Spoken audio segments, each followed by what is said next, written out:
the rebound here, we're seeing pretty strong correlation actually across the indexes. What do you glean from this? Just a 1-2 day phenomenon, or does this continue? No, I think that the FOMC meeting was a big catalyst for the market today, because they basically thought that they were going to worry us. So they had this emergency meeting talking about what are they going to do, how are they going to communicate the message that they want, and basically they hadn't changed. They didn't get hawkish like we all thought. The market sold off. They sold down the high growth stocks, the cyclicals, and now I think with a little more clarity, those stocks that underperformed are now actually playing a catch-up. And I think on top of that, you had very good commentary yesterday from Alcoa. Things aren't falling apart globally, and there are a lot of pockets here in the U.S. that are doing quite well. Is that your read on things too, Nathan?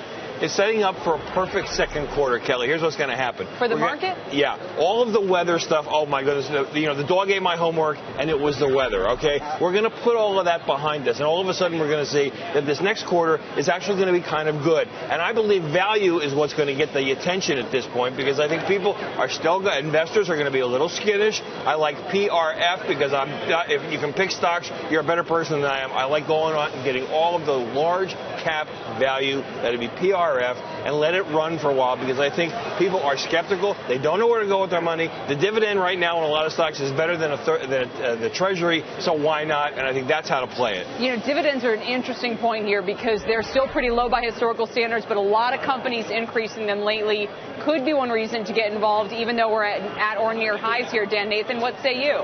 Yeah, listen, I agree with your prior guess. And, Stephanie mentioned that there's some pockets of strength here. As we head into Q1 earnings season, we really need to have a beat and raise. I think to suggest that, the weather and all this stuff is kind of baked in the cake at this point, to me, you forget that we are 1.5% or less from the all-time highs in the S&P. And so, I don't mean to be too cautious here. I think there's a good scenario where the S&P 500 bangs around between 1,800 and 1,900 for maybe a couple months until we get some more clarity. And let me tell you, that would really frustrate the heck out of a lot of investors. It would maybe be a great scenario for a lot of traders, because you can kind of really identify certain ranges. And I'll just make one last point. Where did the S&P 500 stop? Almost to a dime. Right at its 50-day moving average. Things are trading very technically right here. And I think for investors who don't pay attention to a lot of that stuff, it may make a whole heck of a lot of sense. And Dan, it's interesting you mentioned sort of a market for traders here, because the extent to which we actually, for the last month or so, the last couple months, have seen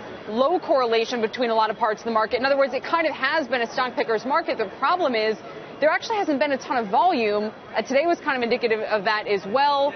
The conviction, I'm not sure it's there. I'm not sure that people are taking on, maybe put on a lot of positions. Eamon, looking at the markets here, what is your take on all that? Yeah, my take, Kelly, is that today we learned or relearned the old lesson that the Fed worries about us about as much as we worry about the Fed. This interesting question of the Fed guys grappling with how their message is received on Wall Street and in the media and how it translates. It's sort of like this game of note passing where they're passing notes to us and we're trying to decipher what they meant and passing them back to them.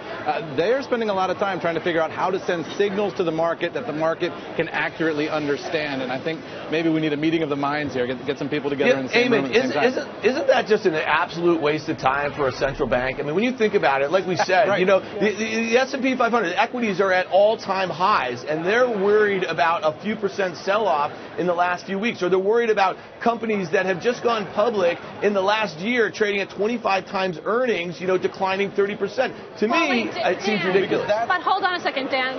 Go ahead. You're right in a lot of respects, but there were some stocks and some sectors that got hammered. The high growth, high flyers, high multiple stocks, down 20 to 30%. But they should have been. They never should have gone up the way they did. Everybody who did good last year is not doing good this year. Some of them shouldn't have been up as much as they were. But you're going to tell me that Celgene should be down 24% when this company has a pipeline. It has great growth prospects. It has a fabulous balance sheet, and trades at 20 times earnings, which is not expensive. So there are certainly stocks that came down that I think can see a recovery. Mary Thompson, sure. What do you say? I agree with Dan in that I think we're going to be stuck in a little bit of a trading range going forward. First of all, the comments from the Fed were very dovish. The markets reacted to that. We've had a big bounce back. The question is how long can we sustain it? We're going into earnings season. For the most part, the negative pre-announcements have been fairly minimal, but I'm not sure we're going to see a lot of positive momentum or positive comments from industry that says come in and buy our stocks.